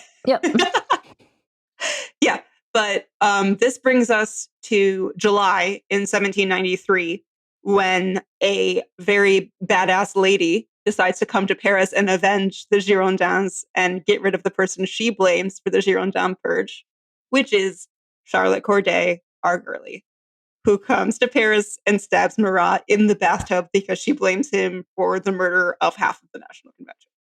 And I do want to mention here, so he was in the bathtub because he had this skin condition that especially flared up when it was hot out and there was this like heat wave happening in Paris at the time. So he had to just like live in a cold bathtub 24 hours a day. Otherwise, he's just so itchy. And as you, Allison, in Chicago have been living in a heat wave, and lots of people in lots of parts of Canada and America have been as well, just imagine how the heat makes you go crazy, like how it just like exacerbates if you're cranky, if you're angry, like it just makes your emotions more extreme. So and you're also hungry because there's no bread. So you're sweating, you're hungry, you're angry, everything smells like sewer. It's a bad time. Yeah. So just sort of just throwing the heat on top of everything else that's happening in Paris at this time is just like, no wonder everyone just kind of like, you know, people talk about the Salem witch trials. It's like, oh, was it the bread or whatever? It's like sometimes, I don't know, like why did people go so wild? Like in the French Revolution, there's all these things happening, but the heat just tips everyone over, I think. It just like, if you're already at like a 9, it takes you to a 10. Yes, I have been cranky for 2 weeks, so I absolutely believe that. And you have air conditioning, I presume. I do, yes. But sometimes I have to leave this apartment. French people, like what can they do to cool off? Go in the sewers? I don't know. I mean, it's probably nice and cool down there. Yeah. So Marat is dead, yes. And this does, as I recall, the opposite of what Charlotte Corday wanted it to do. It makes people hate the Girondins even more. Yes, what this does is suddenly our entire government is under threat from assassins, and what we need to do is crank up the authoritarianism and root out everybody who is a counter-revolutionary, sending us straight into the terror. So this is where the Committee of Public Safety, which is that subset of the convention. It just sounds like something from 1984. Like Committee of Public Safety is like actually the most dangerous group of all. And they were. Yeah. Robespierre and Saint-Just are both members of the committee. Robespierre is also the president of the convention at this point. So he's sort of in charge of everything. And the Committee of Public Safety becomes sort of the de facto governing body in charge of the revolution. It's sort of like, we're in a time of our revolution is under attack, so we're going to have this committee kind of take control and establish order sort of, by it's whatever like means necessary. Emergency powers that sort of supersede the rule of law. Again, not to bring up current American political situations. Yeah. Saint-Just had just finished writing the Constitution for the new Republic of France, like weeks before, but it was never put into power because they immediately jumped right into emergency powers and suspended the Constitution that they had just finished. So they can sort of do whatever they need to do to take care of the threat of counter-revolutionaries, which in practice means they're guillotining Girondins sort of left, right, and center. Yep. Danton, who was on the Committee of Public Safety, resigns. He says, "What the fuck is this? What are you Even doing?" Danton has a change of heart. Yes. The boys, the Spice Boys are splitting up. Okay. I know. What my notes say is the girls are fighting, which is what happens in this point. Yeah. So Danton steps down and kind of sides. Desmoulins kind of comes over to his side. Yeah. So now we've got two factions, which is the Robespierre Saint-Just side, which is we have to kill everybody. There's no other way to protect the revolution. And the side of the Dantonists, who is Danton and Desmoulins and lots of other guys we haven't talked about, whose name all start with G, so we're not getting into This is something to do with the Manon Roland had a thing where like Danton tried to make peace with her, but she was mad at him for something and she never did. And I read like if she had sided with him, maybe things could have gone differently, but she just like wouldn't. Something about Danton in that story, I forgot. This is the moment where Danton becomes the more moderate voice. Yeah. And he was the author of the September massacres like a year ago. Yeah. So I'm imagining Madame Roland is like, I don't know if that's the guy I want to be on his side. But I'm like, when you look at the two sides that are available, that is the preferable one in this moment. Yeah. So Robespierre and Saint-Just are like, well, then fuck you, Danton. We'll make our own government. They start having these inflammatory speeches against Danton in the convention. What I will say about the French Revolution is that events happen all the way through, but the most important thing is that these messy bitches are yelling at each other in political speeches every single day for 5 years. That's how most of these opinions are changed and how most of this happens is that they're just spatting and yelling a lot. So Danton forms his own little like counter government called the Indulgent or the Indulgence. I was just going to say, like, ooh, does it have a cute name? And it does. Okay. It does. They all do. And the point of this group is it's all former radical Jacobins who are like, we believe in revolution. We are on the same side as you. But please stop murdering everybody. And can we maybe take 2 steps back and focus on the price of bread, which is what we said a lot of this was about in the first place. What ostensibly this all is about. And it's still really expensive. And the market ladies are like, what's up? Yeah. So Desmoulins starts a brand new newspaper for this movement, which he pettily calls Le Vieux Cordelier, which is the old Cordeliers, like the way it used to be, the old days, the good times. And the point of this newspaper is to push back against the terror and kind of try to walk back the French Revolution like 2.5 years to when we were all working together. Conservatively, how many newspapers do you think were started during the French Revolution? Is it 1,000? At least. I tell you, these people loved a pamphlet and they loved a newsletter and they loved a speech. If I'm just like a market lady walking down the street or like market lady's husband or whoever, and it's just like, hey, get the new newspaper. I'm just like, I already subscribed to 25 newspapers. I'm not like, what's this new newspaper? Like, I can't keep up with all these newspapers. I assume this is the Substack of the French Revolution where you're just like, it's another goddamn Substack from another guy with an opinion. I get too many emails every day. Yeah. Exactly. Yeah. So in this newspaper, Desmoulins calls for replacing the Committee of Public Safety with a Committee of Clemency, which I think is very cute and idealized of him. This is Desmoulins? Yes. Okay. And so he also, in his newspaper, which is why I brought this up, starts writing open letters to Robespierre, like referring to him as my old school friend. And urges him to remember, quote, that love is stronger than fear. This maybe is Desmoulins' romantic wife's, influence on him. But recall that Robespierre was best man at Desmoulins' wedding. Yes. Yeah. And this is why I'm just like, where is this romance novel between Desmoulins and Robespierre? Where is that? Where is that to me? But nonetheless, Robespierre gives Desmoulins the chance to recant, take back everything he said in the newspaper, burn all of the issues of the newspaper, and says, if you do all of that, you'll be welcomed back into the fold of the government. You can still be my friend. It'll all be okay. And Desmoulins' response is, burning the letters isn't answering them. Like this dramatic bitch. That's great. That's great. Yeah, yeah.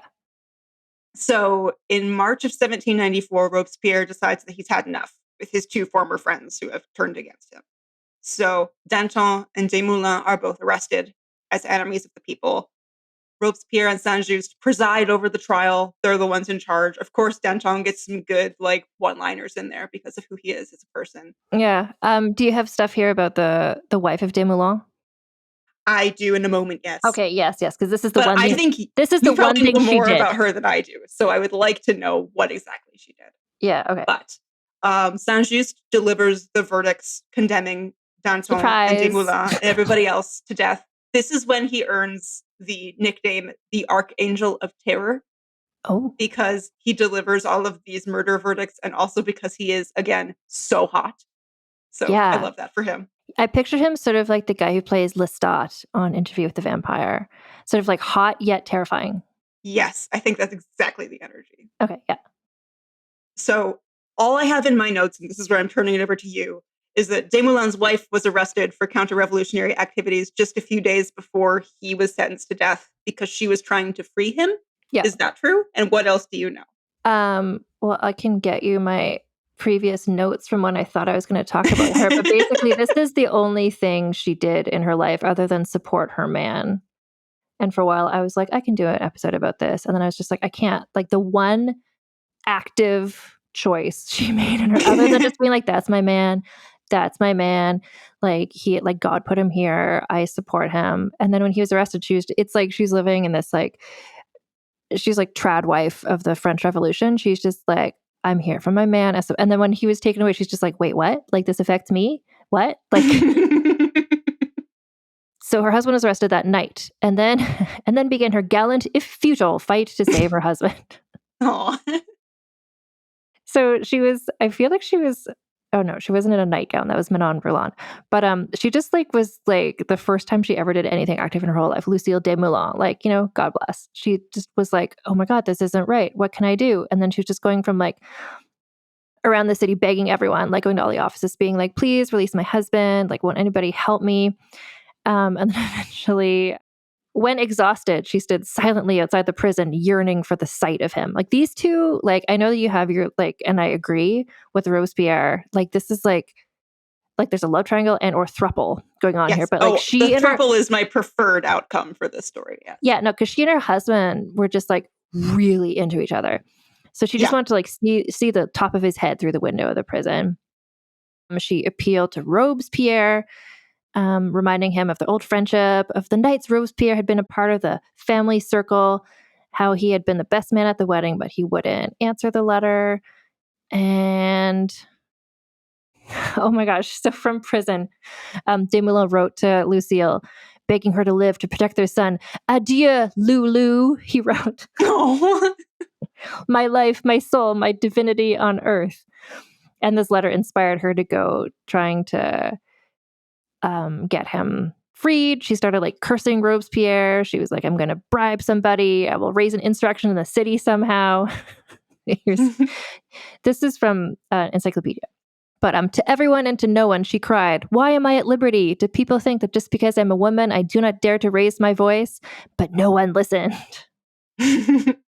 Anyway, so she was, in fact, trying to raise an insurrection to free him from prison. And so then Saint-Just accused her of fomenting a rebellion in prison, which she was doing, and conspiring with known counter-revolutionaries, which she was doing. And that says, do you have stuff there about Desmoulins' execution? I do, only from his perspective, but he was being brought to the guillotine and he was informed on the way that she had been arrested for trying to free him, and he went nuts and tried to escape and then tried to kill himself before he got to the guillotine because he loved her so much. Mm-hmm, mm-hmm. Hysterically, he tore his clothes, shouted her name to the crowd lining the avenues. He believed that the citizens would search for her to save him and Danton, or somehow Lulu might rescue him. Danton tried to encourage his friend to display dignity, but he could not. He could not control himself. So, as they passed Robespierre's house, going to the execution, Danton bellowed towards Robespierre's house, you will follow me. Yes. At the scaffold, Danton hesitated, then said, come, Danton, no weakness. And then to the executioner, Danton said, show my head to the people. It is worth showing. Which is my favorite last words for anybody in the French Revolution, because as we've discussed, he has quite a head. So he's correct. I was going to say, Yeah, if you put that head on a pike, everyone's going to know whose head that is. Yeah. And then Lucille, just so you know, she was faced before the revolutionary. So Desmoulins was weeping as he was executed. Lucille lived for one more week. And she was just like, all I want is to be reunited with my beloved husband in death. This says she wore a white veil over her head, just as she had on her wedding day. At the guillotine, she displayed no fear. She all but danced up the steps and quickly placed herself in the correct position. Because she was just like, bring me back to my beloved husband. That's what I know about Lucille Desmoulins. I think that is probably the entirety of what there is. But I do love them so much. This is why I'm problematically a big fan of Desmoulins, because I'm just like, yeah, he's also a wife guy, which is great. And he just had a lot of feelings. He did. He was just a little broke journalist who got excited. And bless him for that. Yeah. Yeah. And he found a woman who would ride or die. Mm-hmm. All right. So we started this story with 5 Spice Girls and we're now down to 2. I was doing the mental arithmetic. I'm like, who's left? Yeah. So just Robespierre and Saint-Just. Yeah. Yes. Mm-hmm. That's all we have left. And spoiler, this section of my notes that I'm going to talk through is titled Fall of Robespierre. So we're going to finally talk about the death of Robespierre. Well, because this is what happens very quickly. Everyone else I've talked about on the podcast this season is dead now. Yes. We're getting into uncharted territory of what happens after. Yeah. Right. So we're in late 1793, a place we have not been in this season era I don't know anything about. And there's been a big undercurrent of pushback against the Catholic Church throughout the whole of the revolution. That's been, another source of power that doesn't come from the people. So there's been a lot of that going on. It's at this point that Robespierre tries to instate his new religion. Wait. When did they put in the new calendar? Has that happened? That's happened, yes. Thermidor, etc. I think that was the death of the king. I think that was day 1 of the new calendar. Where they have could you just briefly remind people who may not know about the French Revolutionary calendar? Yeah. When the revolutionaries decided we're starting a brand new world, brand new France, and it means new world, new calendar. So they start over. It's now day 1 of year 1.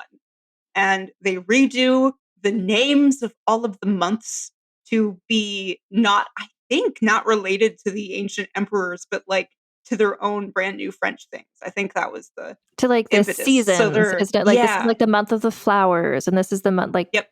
Yeah. So there's Germinal, which is like the season where things start to sprout, and Pluvial, the month where it rains a lot, and Anne's favorite Brumaire, the month Brumaire. when it's foggy.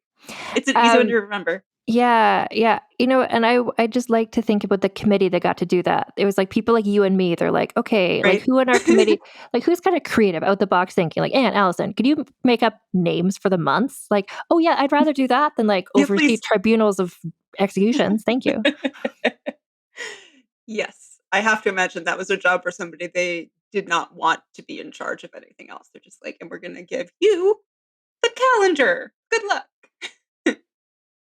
Yes, but in addition to new calendar, Robespierre decides to launch the cult of the supreme being, which is what he calls his new revolution. Robespierre, there's like his new religion. People who want to be in charge of things. Like he was doing in terms of someone being in charge. He's like, let's do the paperwork, let's have the French Revolution. But it's like, after a certain while, it's like, I think he has achieved all of his goals. So now he's just inventing new goals. And now that's where you need to retire from that job. When you've achieved everything you wanted to, like the cult of is he the supreme being? See, that's exactly what everybody in France was asking themselves. Because the whole idea of the cult of the supreme being is that the human soul is the most holy thing there is. There is no God. There is no church. There is only a supreme leader of the republic who leads all people. And everybody's like, bitch, that's you. Robespierre, that's you. You just made yourself a god. Which people don't love because they just overthrew a king. Yeah. There's some not great things happening in Robespierre's world right now. Okay. And this is also giving me sort of like an I, Claudius type vibe. This is sort of like a bit of a, he's gone a bit Caligula here. A little bit. Yeah. It's it's like, I want to say he's being extra paranoid that everybody's out to get him, except everybody is out to get him. So Yeah. he's not wrong, but he is kind of trying to ramp up his control of the convention, and he's making many more enemies than he is friends at this Mhm. point. He's Mhm. also just, as we discussed, executed half of his friends. So nobody feels particularly safe around Robespierre right Yeah. now, because if you're on his side today, is he going to execute you in 2 weeks like he did to Danton? Maybe. Mhm. So he's like, "Here's my new religion," and Saint Just, I assume, is like, "Hell yeah! Hell yeah. You've been my god this whole time. Remember that letter?" Yes, Yeah. exactly that. Yes. So Robespierre gets up in July 1794 and does like a multiple hours long filibuster on the floor of the convention, where he goes through all of the people that he thinks are enemies of the people. And it's a long list. It takes him all day to get through it. The And ladies are knitting. They're like, I've gotten so the many lady's pairs like, of I made a socks. whole sweater and he's still saying names. I guess I'll do Saint Nancy Just is in the Culottes. front row Yeah. clapping wildly. But Yeah. everybody else is like, oh God, this guy has actually gone too far, and I think he's going to be a threat to me personally. Yeah. Maybe we should do something. So we then have a brand new movement of people who enter the convention, and they're called, you'll enjoy them, the Thermidorists, after the month of Thermidor. Yes. So we bring the calendar back. That's July. And this is just a group of people who are like, Robespierre must be stopped. We have I to feel get him like before it's he gets July. us. It's probably hot again, I would Yeah. imagine. Yeah. Nothing good happens in July. in France. Yeah. People burn things. Honestly, yeah, that's 3 Julys when people are doing that's I've never put that together. Mhm. Yes. So the Thermidorists then put out a warrant for the arrest of Robespierre and Saint Just. They're like, we got to get rid of them. They're arrested. They are brought to prison. They break out of prison. They're Yes. allies. There are still allies to these folks in Paris. And so they Yeah. organize a prison break, and Saint Just and Robespierre are then on the run. Hiding in the sewers. It's Robespierre. He's definitely not in the Oh, sewers. that's true. He's hiding in a very clean apartment somewhere. Yeah. Yeah. But what they do is they run off with the other people they were arrested with, Robespierre and Saint Just. They run to the Hôtel de Ville, which is like town hall. And they're in this secret room in the back trying to draft a call to arms, where they're going to get the people to rise up. They're going to get a popular rebellion to take over the convention again, Yeah. kill all the people who just arrested them, Yeah. and keep themselves back in power. But the Thermidorists find them. I like the detail of how they found them, which is because the secret password you were supposed to say to get back into the room where Robespierre was hiding was Viva Robespierre, which you have to feel like was going to tip off somebody who hurt you. But they did Yeah. find him, and a battalion of soldiers storms in and tries to retake the fugitives in the Yeah. Hôtel de Ville. Robespierre wants to go down like an ancient Roman. That was his whole deal. And so he Mhm. tries to shoot himself in the head before he can be taken prisoner. Yeah. He does a shitty job of it. And what he does is he shoots himself through the jaw And suddenly he looks like Danton. Like a little bit. he's Danton his face. Yeah. But it breaks his jaw and it knocks out his teeth. Yikes. And they have to tie like a bandage around his head to keep his mouth closed. Oh. Yeah, it's really bad. Okay. But he is then captured.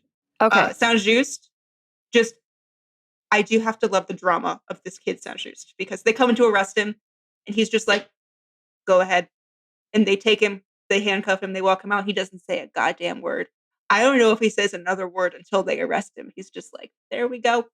We're in. I'm better than all of you. Fuck you. That's his energy as he's arrested.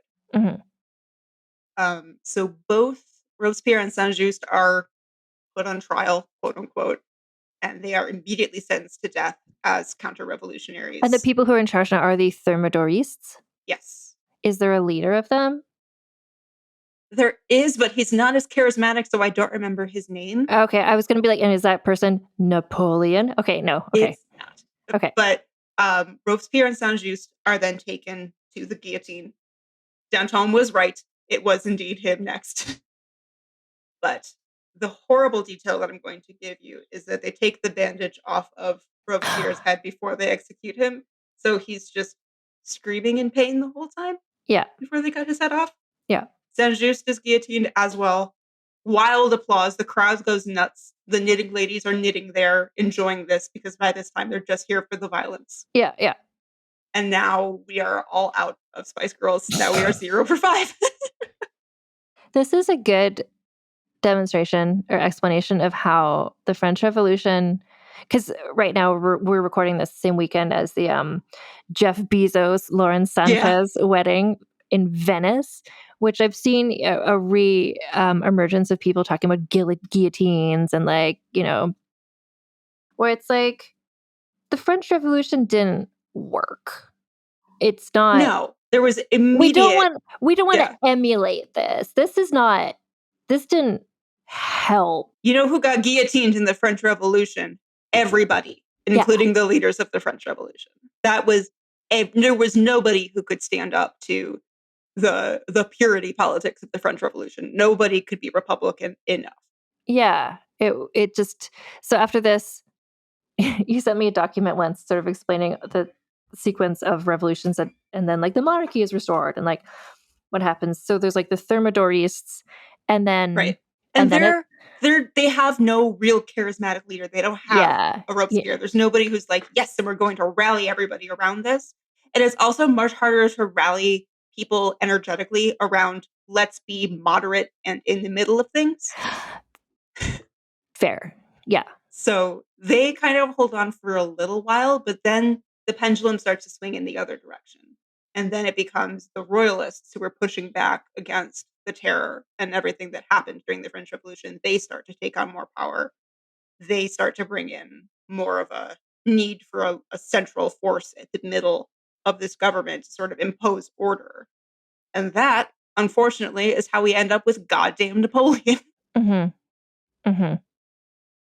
Who, like Robespierre, like it's I don't know, like the men who were like in charge of these movements are just like, that's not where my interest lies usually, because but I can see where there was a need for someone to take charge. It was just it's like you needed a Robespierre to like get the revolution. You could have had a constitutionally elected president instead of an emperor, but what the fuck do I know, Napoleon? And in the next episode, Napoleon is going to show up a little bit. But thank you for guiding us through the rest. Like every episode of the season so far, it's been like I'm explaining. It's like we get like one more week further into 1793. It's like, and then our main character dies. The end. Like I'm just like, how? Like, did anyone in France survive past this point? Like, everyone seems to just have died in 1793. So like well, you have now made it to July 1794. And beyond that, the answer is no. Some people did survive apparently, but thank you so much for explaining who these guys are. These messy bitches. It's like, for a time, they were a dream team. And then for like 9 months, man, they were great for 9 months, 1791. And then it all just kind of fell apart, as it does when you have a group of people with big personalities like this. And it's July and it's hot. I mean, I don't feel like we need to score them on the scandaliciousness scale. I don't know how that would even work. I don't know how we would do it. But if we're scoring Marat on the amount he smells like sewer, that's 10. That's 10 out of 10. That's a 10 out of 10. Yeah, just give them each an award. And so Saint-Just, I think, would get 10 out of 10 hotness. 10 out of 10 terrifying hotness. Yes. And just like earnestness and like like emerged from the womb, just like ready to run a revolution. And then he got to. Yes. So that's like he did, you know? And when he was arrested, he's just like, okay, like I did what I wanted to do, which was be in charge of a revolution, be BFFs with Robespierre. Like my work on earth is done. One last thing about Saint-Just is when he got up to the guillotine and they were reading like the part of the Constitution that's like, you betrayed France and therefore you shall die. He like nodded at the Constitution the guy was holding, was like, I wrote that, you know. That's a good vibe. Who else do we have? So Marat, Saint-Just. So Marat gets the Oscar the Grouch Memorial Award for disgusting performance in a supporting role. Yeah, absolutely. Robespierre, I don't know. I would give him something like the Caligula Award for just like reaching one step too far in your Caligula Award for should have quit 6 months ago. yeah, for like overstaying your welcome, for like not retiring when you should have. I think Danton gets the Harvard Award for I can't believe you're making me root for Harvard at a time like this. Like when I find myself on Danton's side, I'm like, how? Why are you the good guy now? Yeah, that was a real surprise switch. And then Desmoulins, like he gets the wife guy. He award. Sure does. he gets my favorite. He's awarded my favorite. I have on there's so many people on the Fredegund Memorial Scandaliciousness scale on the website. I have like a whole list of them. So I just tried to break it down into categories. I just want to let you know about this. Because I was thinking, like, when I was thinking I would do a Lucille Desmoulins episode, I'm just like, oh, she's going to get 0 points for anything. She's going to get 1 point. Yeah. So there's one of if you go to vulgarhistory.com and click on scores, people can see it. So like there's the top 10. Then we have honorable mention. Then the next section is called still notable. And then we've got the Allison Epstein dirtbag cul-de-sac. Yay! Which is everybody from 22.5 to 24, almost all of whom were episodes we did together. And then the final category is the bottom. It's just called Great Gowns, Lovely Gowns. And that's where Lucille Desmoulins. So I would give her the Great Gowns, Lovely Gowns memorial. You know what? Just like for somebody who woke up to the like fascist world they were living in, like 5 years too late. She's like, wait a minute. 3 days before she died, yeah. This can affect me? I never thought the tigers would eat my face. Absolutely, yeah. The Francesca Ramsey Never Thought the Tigers Would Eat My Face award goes to Lucille Desmoulins for Too Little, Too Late. Honestly, I think Robespierre gets that one too. Yeah. Just when people have been hyping you up for so long, being like, you're great, everything you do is great, then you just you lose, I say you, anyone, Robespierre is an example of this. Like you just lose perspective of like what you start thinking everything I do is great. Like you start doing things like declaring yourself a god of your own religion. Yeah, like you need to have if everyone around you is always like, yeah, that's a great idea. It's like you need to get some new people around you. You can't. Yeah. You need to not. But around Robespierre, of course, everyone is saying, yeah, that's a great idea because if they don't, he will kill them. Yeah. So fair point. That's the Robespierre. I don't know. Thank you, Allison. This is also interesting. And will you join me for another episode about a story that I'm going to tell you? Because a bunch of these guys are in it. And also, so is Napoleon. And I just kind of need you to hold my hand to explain to me some of what's happening in this story that I'm going to tell you, because I'm just like, what is happening? So we'll get through it together. Let's do it. We'll get through it together. But that'll be next week on Vulgar History, everybody. So I will let you know that next week Allison is returning, frankly. I won't be coy about it if you enjoy our conversations.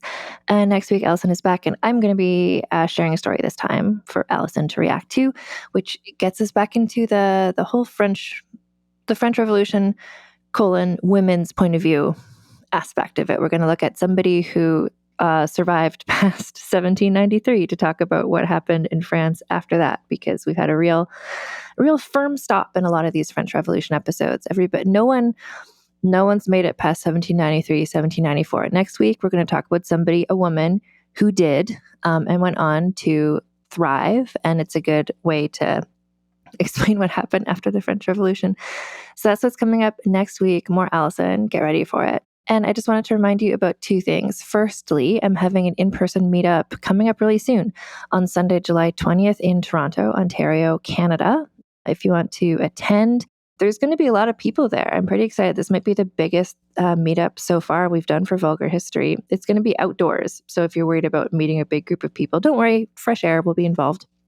So if you want to get the details of where and when we're meeting, you can RSVP at vulgarhistory.com/meetup. Basically, just leave your email address there and I will contact you to let you know where and when we're going to all be meeting. It's very exciting. So again, vulgarhistory.com/meetup for our in-person meetup in Toronto, Sunday, July 20th. And then, of course, I have a book that is available for pre-order. It's a nonfiction biography of Caroline of Brunswick, Britain's uncrowned queen. It's called Rebel of the Regency, The Scandalous Saga of Caroline of Brunswick, Britain's Queen Without a Crown. or maybe Britain's Uncrowned Queen. We're still deciding, but the cover is going to be launching soon and we're going to have to make a decision. So one or the other. But look up Rebel of the Regency by Anne Foster. You can add it on Storygraph or on Goodreads. Actually, both of those things really help out just to show that there's hype and that people are excited about this book. So the publishers are more likely to let me write more books in the future. But also, if you pre-order the book, which you can do from in Canada and the United States, from any major online retailer or from your local store as well, send me a copy of your receipt. Just take a screen capture of it and send it to me at rebeloftheregency.com. There's a little link there where you can say like, get my free treats here, because when you share the receipt with me, then I will give you some treats. You can get a year's free paid membership to my Substack or to my Patreon. A beautiful Carolina Brunswick paper doll designed by Siobhan Gallagher, which is really fills me with delight. And I think everyone who's getting it is enjoying it. But that's just my thank you to you for pre-ordering the book at this very early point.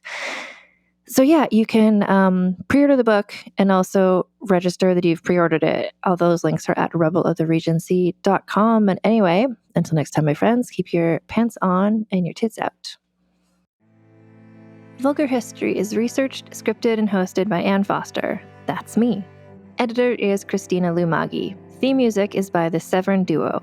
Transcripts of this podcast are available at vulgarhistory.com by Aveline Malik.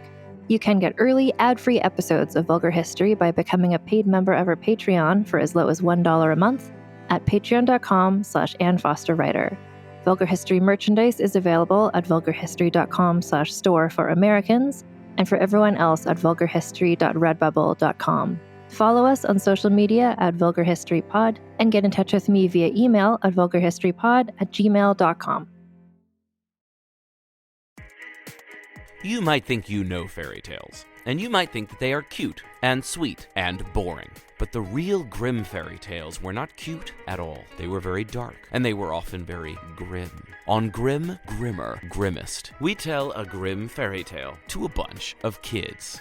Perfect for car rides or screen-free entertainment, Grim, Grimmer, Grimmest activates kids' imaginations and instigates fun conversations. Because fairy tales speak to all of us at a very deep, primal level, and they raise interesting topics and questions that are worth chewing over together as a family. Every episode is rated Grim, Grimmer, or Grimmest, so you, your kids, your whole family can choose what is the right level of grim for you. Though, if you're listening with Grandma, she's just gonna go for Grimmest. Trust me on this one. Tune in to Grim, Grimmer, Grimmest, and our new season, available now. American history is full of infamous tales that continue to captivate audiences decades or even hundreds of years after they happened. On the Infamous America podcast, you'll hear the true stories of the Salem witch trials and the escape attempts from Alcatraz, of bank robbers like John Dillinger and Pretty Boy Floyd, of killers like Lizzie Borden and Charles Starkweather, of mysteries like the Black Dahlia and D.B. Cooper, and of events that inspired movies like Goodfellas, Killers of the Flower Moon, Zodiac, 8 Men Out, and many more. I'm Chris Wimmer. Join me as we crisscross the country from the Miami drug wars and Dixie Mafia in the South, to mobsters in Chicago and New York, to arsonists, kidnappers, and killers in California, to unsolved mysteries in the heartland and in remote corners of Alaska. Every episode features narrative writing and cinematic music, and there are hundreds of episodes available to binge. Find Infamous America wherever you get your podcasts. Can you actually change your personality if you want to? How does peer pressure work, and why is it so powerful? Should you ever really trust your gut when you make a big decision? These are just a few of the topics we've recently covered on my podcast, Something You Should Know. I'm the host, Mike Carruthers, and each episode of Something You Should Know covers multiple topics that are likely relevant to you. You'll discover things you can use in your life today, right now, like how to have a great conversation, how to be more courageous, the anatomy of the perfect apology, and much, much more. To date, there are over 1,000 episodes of Something You Should Know, and we've gotten over 4,000 mostly 5-star reviews. I invite you to check out Something You Should Know. Look for the bright yellow light bulb on the blue background. Something You Should Know, wherever you listen to podcasts.